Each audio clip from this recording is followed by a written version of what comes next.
Bonjour, c'est Dominique. Je vous présente aujourd'hui un projet, c'est une première. Alors, c'est la première fois que je fais un projet de ce type. Alors, juste pour vous présenter la collection de papier, alors j'ai utilisé la collection About a Little Girl de Photoplay. Alors, c'est un pad de 24 feuilles, il y a 3 de chaque. Mais, à quelques occasions, j'avais besoin de 4. Alors, j'avais un deuxième pad. Alors, j'ai dû utiliser une ou deux feuilles de l'autre pad. Et il m'est resté aussi une ou deux feuilles d'autres papiers de cette collection. Et aussi, j'ai le kit de 30 par 30. Celui-ci est 15 par 15. Alors, j'ai le kit de 30 par 30 et j'ai utilisé une feuille à l'intérieur de ça. Il y a quelques collants de la collection que je vais peut-être ajouter, mais je vous en parlerai quand je serai rendue là. Alors, voilà. Voici ce que c'est, le projet. Alors, une petite boîte à surprise, ici, le dessus. Alors, j'ai travaillé fort pour faire le couvert de la boîte. Je dirais 1 heure et demie, certainement. Mais bon, ça a bien fonctionné, tout est parfait, je suis bien contente. Alors, ici, j'ai une belle garniture avec des rosettes et des perles. Et j'ai du papier dessous. On peut voir le papier dessous, comme ceci.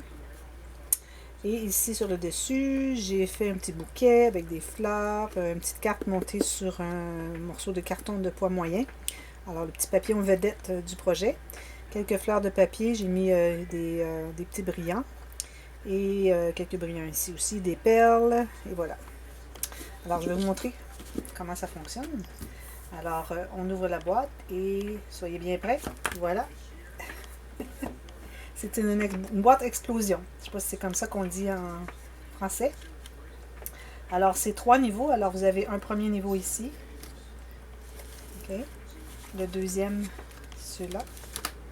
Et le troisième. Ici, on pourrait en faire tant qu'on veut. Mais je dirais peut-être pas plus que 4 ou 5. Parce que sinon, plus il y en a, plus que ça devient vertical ici. Alors, si on veut les voir, peut-être 4. J'irais maximum 4. Parce que l'autre va être plus comme ça encore. Au centre, j'ai une petite boîte de bois. Alors, c'est une boîte de bois que j'ai achetée au magasin où j'achète tout mon matériel à scrapbooking. Alors, sur le dessus, alors je l'ai toute couverte de papier. Sur le dessus, j'ai mis quelques brillants et on voit qu'il y a un petit shaker avec des paillettes en forme d'étoile et un petit message qui dit Bundle of Joy que j'ai pris de la page de découpe. Alors, la première ici. Alors, la façon que ça fonctionne, c'est que j'ai pris un carré. Là, si vous voulez avoir les mesures, dites-le moi, je vous l'écrirai dans la boîte de description. Alors, un carré comme ceci, et j'ai divisé en 3 comme ceci et comme ceci. J'ai coupé le long, ici, de chaque côté. OK. J'ai coupé ici, ici, ici et ici. Et j'ai enlevé la moitié. Alors, j'ai enlevé une pointe et j'ai tout simplement replié. Alors, j'ai maté l'arrière et j'ai replié. J'ai collé seulement en bas, alors ça fait une pochette. Ça, c'était un tuto que j'ai vu sur YouTube. Mais elle faisait ça sur le dessus et il n'y avait rien derrière. Et puis, elle faisait ça les 3 étages. Mais moi, je ne voulais pas faire ça. Là, je voulais faire vraiment des interactions. Alors, je me suis dit, derrière, vu qu'on peut pas vraiment, on n'a pas vraiment accès et on ne voit pas vraiment bien. Alors, c'est seulement pour mettre quelques petites photos en serre. Tout ce qui se passe de plus intéressant est sur le dessus. Alors, j'ai fait la même chose pour la deuxième portion.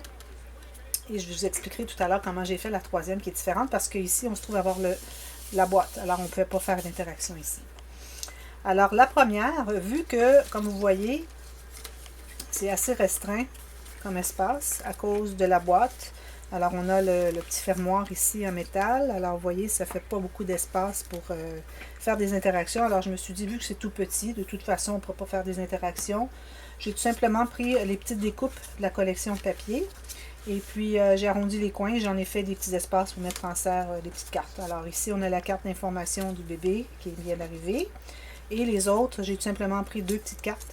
Je les ai laissées ensemble et je les ai tout simplement pliées ensemble. Alors, les gens peuvent écrire quelque chose ou mettre une petite photo, quelque chose. Alors, elles sont toutes différentes. Ici, on a quelques petites informations aussi. Alors, voilà. Ça, c'était le premier. Le deuxième, comme vous voyez, j'ai mes fermetures enveloppes que j'aime tant faire. Alors, comme vous voyez, il y a les deux ici. Les deux opposés sont le même papier. Et les deux opposés ici sont différents de ceux-là, mais ils sont le même papier aussi. Alors, je vais vous montrer comment ça fonctionne. Alors, tout simplement, on ouvre la petite enveloppe, comme j'aime tant faire. Alors, un espace ici peut-être pour écrire du journaling. Ici, j'ai couvert de papier aussi. Et une petite bande transverse pour mettre une ou deux petites photos ou d'autres petites informations. Ça peut être des petites cartes de bienvenue naissance du bébé que les gens ont offert et puis laisser peut-être plier, laisser seulement les messages que les gens ont écrits. Alors voilà, ils sont comme ça les 4, tout simplement. Alors je les ouvrirai pas toutes. Et j'ai mis des beaux blings. Ici, j'ai mis des perles. Ici, j'ai mis des brillants. Des brillants que j'aime bien. Je ne sais pas si vous voyez, ils sont très... des petites rosettes colorées, brillantes. Ensuite, la troisième. Alors la troisième, la façon que ça fonctionne. Alors j'avais ma feuille ici de 30 par 30 cm. Une feuille de papier uni, comme ceci. Okay. Et j'ai tracé 10 cm, alors 9 portions. Et cette portion ici, je l'ai, bon, j'avais découpé ici, ok? J'avais plié le centre, mais j'ai découpé ici. Et puis, je l'ai utilisé comme flap ici, et j'ai fait un petit gousset, pour qu'il y ait un peu d'espace pour mettre quelque chose à l'intérieur. J'en ai fait, pour ce qui est des deux côtés ici, j'ai fait des pochettes verticales, et ceux-là ici, pochettes horizontales. Et ça s'ouvre avec un petit aimant ici. Alors, on ouvre comme ceci et comme ceci pour mettre des photos. Je ne peux pas en mettre plus parce que ça prenait trop d'espace et j'ai des petits aimants. Alors, pour qu'il y ait la magnétisation, alors il ne faut pas qu'il y ait trop épais de papier. Alors, j'ai pas voulu mettre trop de flap non plus. Et alors, c'est la même chose pour celle-ci. Et celle-ci s'ouvre comme ceci et comme ceci. Un espace en serre ici parce que j'avais un petit scrap. Je dis bon, je vais l'utiliser comme ça. Même chose ici. Alors, vous voyez, c'est ce que ça donne finalement, si je l'ouvre au complet. On va s'amuser à regarder tout ce que ça donne comme effet. Voilà, tout simplement. Alors, c'est bien agréable à faire et c'est surtout très original. J'avais suivi un tuto seulement pour voir comment couper les feuilles, comment les superposer, les 3 sections qui se rapetissaient et aussi l'idée de faire la diagonale ici. J'ai pris ça aussi sur des tutos, mais je ne peux pas vous dire lequel. J'en ai regardé plusieurs. Et voilà, c'est ce que ça donne. Je suis très, très, très contente du résultat. Ça fait quelques jours et je pensais, bon, je vais faire une boîte explosion. Comment est-ce que je vais procéder? Qu'est-ce que je vais faire comme interaction? Alors voilà, c'est ce que ça donne. Alors, si vous avez aimé, vous pouvez cliquer sur le petit pouce en l'air. Si vous n'êtes pas encore abonné à ma chaîne, vous pouvez le faire maintenant. Alors, cliquez sur « Je m'abonne » et aussi sur la petite clochette juste en dessous pour vous aviser pour que vous soyez avisé aussitôt qu'il y a une vidéo qui vient dans ma chaîne. Alors, il y a d'autres vidéos à venir. Il y a des petits tutos. Celui-ci, je ne ferai pas un tuto avant l'été prochain. Et je le ferai selon la demande. Alors, s'il y a des gens qui demandent d'avoir le tuto, je le ferai l'été prochain parce que je vais donner une classe au printemps, là où je donne des classes à la maison. Alors, après la classe, je pourrai faire le tuto. Alors, je garde le tuto pour la classe en premier, pour que les gens viennent s'abonnent à ma classe. Et puis ensuite, bon, une fois que ça sera fait, je ferai le tuto pour vous.